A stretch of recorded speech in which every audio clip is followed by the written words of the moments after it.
रविंद्र जडेजा भले ही ऑस्ट्रेलिया के खिलाफ खेले गए पहले टेस्ट मैच में मैन ऑफ द मैच हो, स्टार परफॉर्मर हो, लेकिन आईसीसी की तरफ से उन पर उनकी मैच फीस का 25% का जुर्माना लगाया गया है। सजा दी गई है रविंद्र जडेजा को।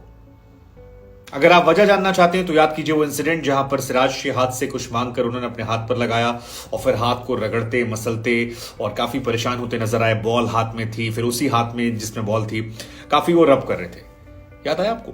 काफी कंट्रोवर्सी हुई थी। फॉक्स न्यूज ने उसको लेकर एक इंटरेस्टिंग वाला आर्टिकल छाप दिया था, जिसके बाद माइकल वॉन ने भी इंटरेस्टिंग कोट किया था और बिना कुछ कहे इन लोगों ने मैच बॉल टैंपरिंग की तरफ इशारा कर दिया था।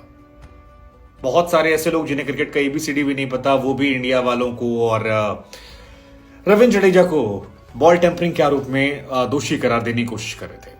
हालांकि ऐसे लोगों को सलमान बट ने बड़ा अच्छा कहा कि भाई उस पर कुछ लगा के स्पिनर को क्या मिलने वाला है। मतलब जिन्हें क्रिकेट का एबीसीडी नहीं पता वो ये कह सकते हैं कि स्पिनर जो है वो बॉल टैंपरिंग करने की कोशिश कर रहा है, क्या मिलेगा उससे रविंद्र जडेजा कोई फायदा नहीं होने वाला था। खैर वो अलग बात थी। बीसीसीआई की तरफ से भी यही कहा गया कि भैया हाथ में जडेजा को चोट लगी थी, उस उंगली में काफी दर्द था, इसलिए मेडिकल इक्विपमेंट से कुछ सामान मंगा के वो हाथ में लगा रहे थे और ताकि उनका दर्द जो है वो कम हो जाए, वो पेन रिलीफ था। लेकिन इस पर जुर्माना लगाया गया और उसकी वजह जो है वो रविंद्र जडेजा पर player code of conduct level 1 के तहत दोषी पाए जाने का आरोप लगा और वार्निंग देते हुए उन पर उनकी कमाई का, मैच फीस की कमाई का 25% जुर्माना लगा दिया गया है। इस पर बाकी कार्रवाई इसलिए नहीं हुई क्योंकि मैच रेफरी जो हैं उन्होंने ये कहा था कि जडेजा की उंगलियों में दर्द था और पेन रिलीफ उन्होंने मंगाया, सिराज से लेकर हाथ में लगाया, तो उन पर बॉल टैंपरिंग जैसे आरोप नहीं लग सकते। और मैच रेफरी की बात को मानते हुए आईसीसी ने इस मामले को उस एंगल से नहीं देखा, बल्कि इसलिए आरोप लगाया क्योंकि बिना अंपायर की जानकारी के वो ऐसा कर रहे थे।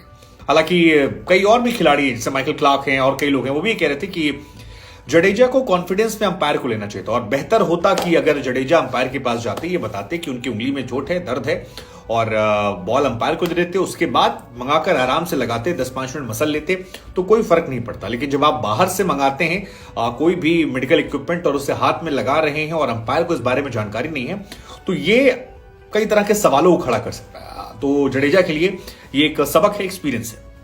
हालांकि सबक एक्सपीरियंस ऑब्वियसली है। जडेजा बैटिंग में शानदार थे, पहली पारी में 5 विकेट लिए, फिर 70 रन बनाए, दूसरी पारी में भी शानदार गेंदबाजी की, मैन ऑफ द मैच का खिताब पाए। लेकिन इन सब के बीच में उन पर एक कंट्रोवर्सी हो गई और कहीं अगर ये बॉल टैंपरिंग वाली कहानी होती या उस तरफ चर्चा भी ज्यादा बढ़ती तो शायद उनके करियर को लेकर सवाल खड़ा होता, क्योंकि स्मिथ और वार्नर इसी मामले को लेकर 1 साल की सजा काट चुके हैं। हालांकि उसमें सब कुछ साफ था। बीसीसीआई ने पहले स्पष्ट कर दिया था, हालांकि ऑस्ट्रेलिया क्रिकेट टीम की तरफ से कभी भी यह सवाल नहीं उठाया गया कि रविंद्र जडेजा ने बॉल टैंपरिंग की थी। ये जितने भी लोग थे सारे चंगू मंगू आए बाएं दाएं वाले थे।